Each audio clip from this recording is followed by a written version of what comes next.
So now यो मजाले roast भयो अनि अब यसलाई सेलाए पनि हामी चाहिँ यसमा राखेर ग्राइन्ड गर्छौँ यसलाई यो छ एउटा मिनी फुड प्रोसेसर सो अब हामी चाहिँ यसमा हालेर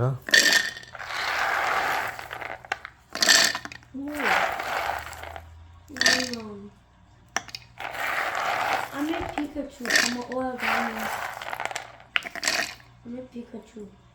It's nice. Leo patauna. अब सबै यसमा हालेर अनि अब फुड प्रोसेसरले यसलाई ग्राइन्ड गर्ने सुरुमा क्रन्ची हुन्छ अनि गरे गरेर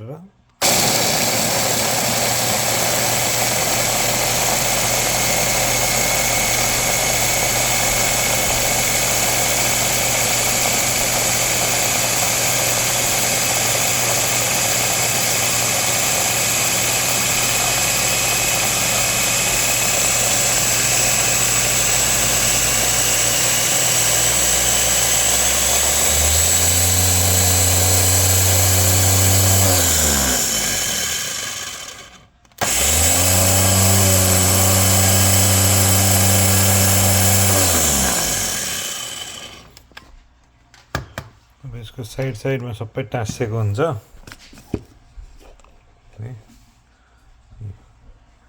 भित्र यस्तो भएको छ अब यसलाई बिस्तारै टक साइडको सबै निकालेर मजामा हाल्ने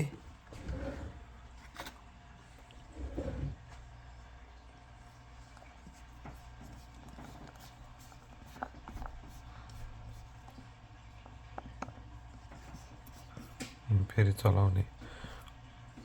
अहिले चाहिँ यो यस्तो डाइस्ड हुन्छ पछि गएर अनि गऱ्यो भने चाहिँ पछि गएर तेल निक्लिन्छ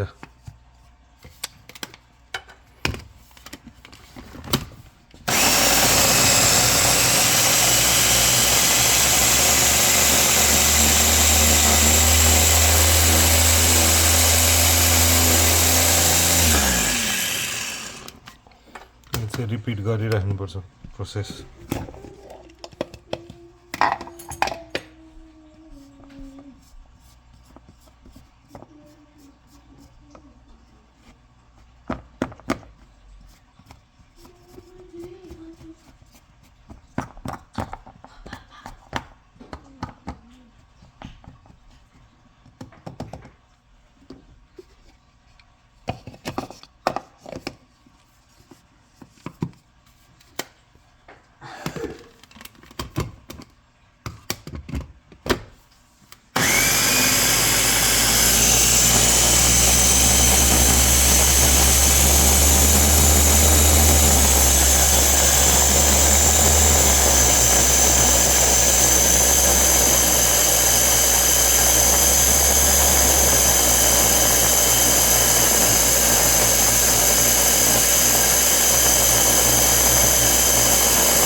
बिस्तारै तेल निक्लिन्छ यो तलको प्लस हुन्छ नि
तेल निक्लिन थाल्यो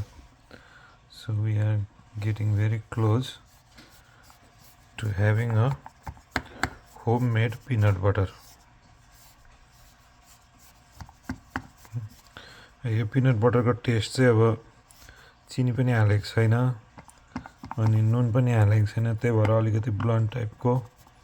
हैन त्यति साह्रो गुलियो पनि नहुने नुनिलो पनि नहुने हुन्छ हामीले मार्केटमा किनेकोमा चाहिँ प्रिजर्भेटिभ पनि हालेको हुन्छ अनि प्लस नुन र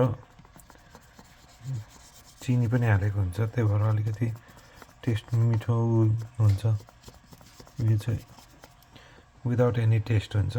यसलाई अलिकति मात्रै थोरै फ्लेभर दिनलाई थोरै नुन एड गर्नु किनभने यतिकै पनि पिनट अलिकति गुलियो नै हुन्छ नेचुरल सुगर हैन त्यसमा अलिकति नुन थोरै म चाहिँ यति पिनट बटरमा सल्ट चाहिँ कसरी देखाउने खै यति हाल्न गइरहेको छु यो पनि धेरै हुन्छ जस्तो लाग्यो अलिकति मात्रै so if you see here यति मात्रै हालेँ मैले नुन अलिकति थोरै नुनिलो पनि आओस् भनेर हो फेरि बन्द गरेर चलाउँ है त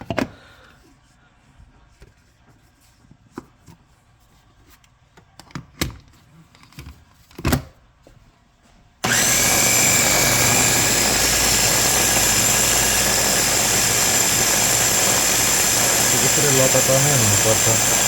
तेल मजाले निक्लिनुपर्छ बटर पिनट बटर हुनु चाहिँ बटर जस्तै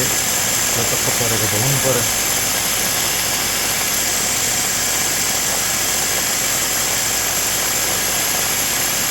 त्यो टेक्स्चर चाहिँ अब यस्तो रातो रातो देखेको चाहिँ मैले त्यो बाहिरको बोक्रा पनि फालिनँ किनभने त्यो पनि फाइबर हो होइन किन फालिराख्नु त्यो राम्रो देखाएर बेच्नको लागि राखेर जस्तो गर्नु छैन आफूले खानको लागि हो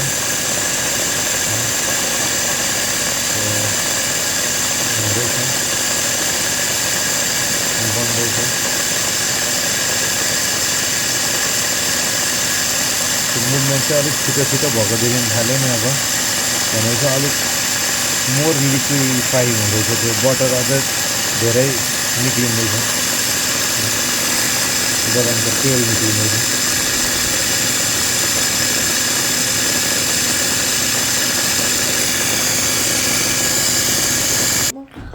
मैले निकालेँ त हेरौँ कस्तो रहेछ है लुक्स मच बेटर होइन यसमा अझै पनि अलिअलि उ छ तर पुरै लतक्कै भइसक्यो यो so here you can see this so this is how it is so यो अझै यसलाई पेल्यो भने यो भन्दा पनि पातलो हुन सक्छ है अब यसलाई एकछिन पेल्नु पर्ला अब अर्को कपाल अफ मिनट्स गऱ्यो भने चाहिँ सही हुन्छ यो अहिले नै भइसकेको छ अब अनि यो चाहिँ एकपल्ट बनाएको चाहिँ 1 महिनासम्म एकदम कुलमा राखेर हैन चिसोमा राखेर हुन्छ नि पेन्ट्रीभित्र नभए उसमै फ्रिजमै राखेर 1 महिनासम्म युज गर्न सकिन्छ अब त्यो स्टोरबाट ल्याएको चाहिँ 1 वर्षसम्म युज गर्दा पनि केही हुँदैन किन त्यसमा प्रिजर्भेटिभहरू हालेको हुन्छ त्यो नबिग्रोस् भनेर सब केमिकलहरू अरू कुराहरू नहालेको एकदम अर्ग्यानिक पिनट बटर खाने हुन्छ यसरी घरमा बनाउन सकिन्छ अलराइट अब लास्ट एकपल्ट चलाइदिउँ है तपाईँ अब 2 मिनट चलायो भने चाहिँ दामी हुन्छ अब